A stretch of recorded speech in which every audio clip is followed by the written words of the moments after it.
Digimon Web has launched its 117th official fan vote, focusing on Digimon added to the Digimon reference book in 2024. Out of 36 new entries, fans can now vote for their favorites from the second half of the year, ranging from Queenbeemon to Juegamon. Note that Yokamon and Fluffymon are excluded.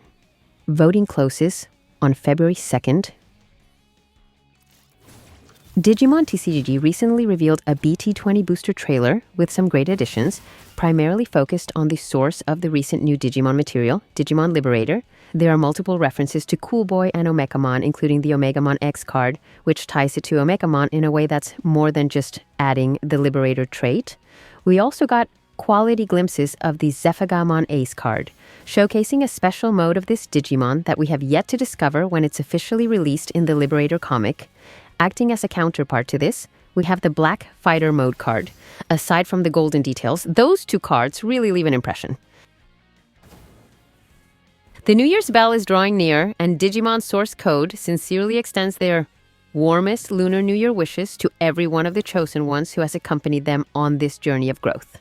In addition, they've prepared exclusive red envelope covers. Not only are they beautifully designed, but they also carry Digimon Source Code's heartfelt blessings for all the chosen ones. They've created 3 styles of WeChat red envelope covers featuring Palmon, Agumon, and Tailmon, and anyone can claim them. First, search for and follow the official WeChat account, Digimon Source Code Official, then send the keyword, Year of the Snake Red packet in the account's chat window. To claim your red envelope covers, open any WeChat chat window. Click Send Red Envelope, go to Red Envelope Covers, then top right, Claim Covers, then top right, Redeem Code. In this new year, Digimon Source Code wishes all chosen ones good health, family happiness, and smooth travels on their digital journey. In this month's V-Jump magazine, we got a glimpse confirming that Terriermon Assistant is truly solidifying as an important navigator-like character for the Digimon franchise, acting as the Digimon ambassador. As he guides readers through the Digimon article, he comments on various topics, such as the Digimon manga contents, giving his opinions, always praising the material, and even comparing the cuteness of other Digimon to his own. On the same page, there's mention of a new Digimon Seekers spin-off story featuring Eiji and Lugamon. Since this announcement comes alongside the serialization of the Digimon Seekers Witch of the Crossroads manga about Shu Yulin, it's unclear if they're referring to the same comic. Maybe Eiji will appear in upcoming chapters, though this story is set before the main events of the web novel, prior to Eiji's involvement. Alternatively, they could be announcing a whole new comic starring Eiji. We'll have to wait and see. Usagi Bochi, the artist for Digimon Liberator, recently shared a sketch of Shoto Kasama, accompanied by the caption, taking a break from the storyboard to doodle. Next week as well, Digital Gate open. Digimon Liberator column tips 19, Raid Battle Events. The Digimon card game has something in common with Digimon themselves. It is constantly evolving. The same is true for Digimon Liberator, which continues to provide regular updates and a variety of virtual activities for its player base. For many, Liberator's biggest draw is how it gives access to a whole different network of people to play card battles with. Undoubtedly, card battling is at the heart of the Digimon Liberator experience. Given this, the addition of the new element we're covering today promises to be game-changing.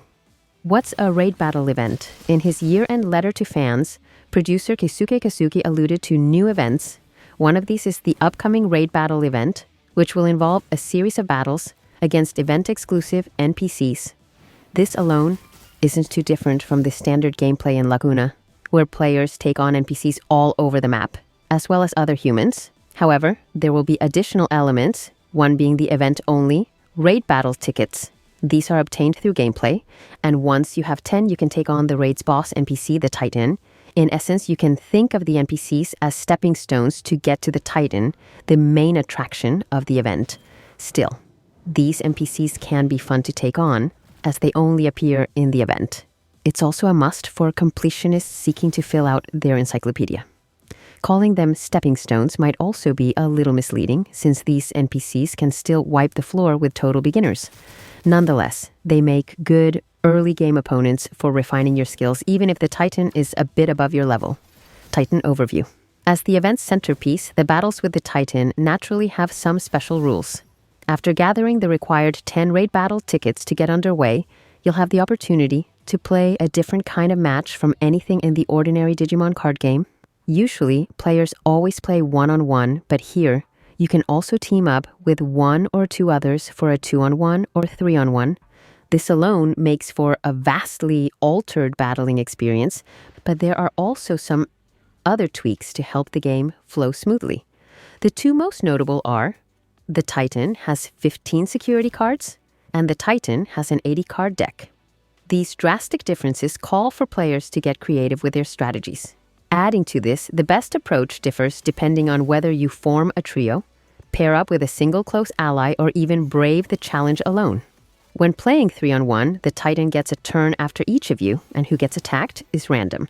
Although you'll have more chances to make attacks on the 15 security cards, timing Digivolution and attacks will be more difficult. Battles are closer to standard games when playing solo. The Titan's offense will be less overwhelming, but you'll still have to find a way to deal with its bolstered security and deck. It's wholly up to players to decide whether they prefer an intense single-player test of skill or the thrill of cooperating with others in an unfamiliar format. You might also find that your usual decks aren't optimal. In this case, you should analyze the Titan's weaknesses and adjust accordingly. Participation, location, and entry requirement. The raid battle event is compelling since it's unique compared to the physical game or even other battles in Liberator. However, would-be participants should note that there's an entry requirement, albeit nothing too prohibitive. Lacuna has multiple cities, and you have to have visited all of those that are currently unlocked. Since this is straightforward enough, anyone who has been playing on the daily should be good to go. If you haven't done this yet, we encourage you to make a little push and head out to do some urban exploring. The motivation for this requirement is linked to the choice of event location, Amethyst City, the Sky Spire corridor, which became accessible to all players just recently. If you visit during the event, you'll notice that the place feels quite different from usual, with all the special NPCs spread around. It won't necessarily be the host city for future events, though. They are scheduled to run frequently and also be based in other locales, such as Emerald Coast. We hope you look forward to taking on the Titans of each city, as they will use specially themed decks. Main story links. The event only runs for a limited time, but still features its own story, which is linked to the main scenario. Although the best way to experience it is firsthand by progressing through the event, below is an excerpt from the introduction. You are on a journey across Lacuna to track down the 6 relics which grant access to the EGG's interior. More details in Tips 5. You have just arrived in Amethyst City, the Sky Spire corridor. With this, you've visited all of Lacuna's cities, but you're still far from uncovering the truth. The fog of mystery surrounding your quest has dispersed a little, but remains thick. Who can say what trials and tribulations lie around the corner? Such a quest won't be easy. After just a brief moment's rest, a group of androids spring an ambush on you. Just what's going on? They don't look like other androids you've seen, and you don't know whether they can speak. All you can tell is that they're hostile and aggressive. What did you do to invoke their wrath? It's unclear what they want, but maybe they're simply looking to ward off those who seek Amethyst City's secrets. In any case, there's no getting around that they're your enemies, your first real enemies in Lacuna. You must take action, and so you take out your cards.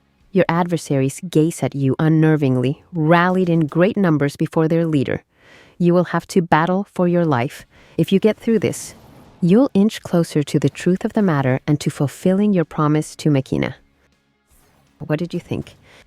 Although a new addition, we believe the raid battle event will be vital to getting players fully immersed in Digimon Liberator.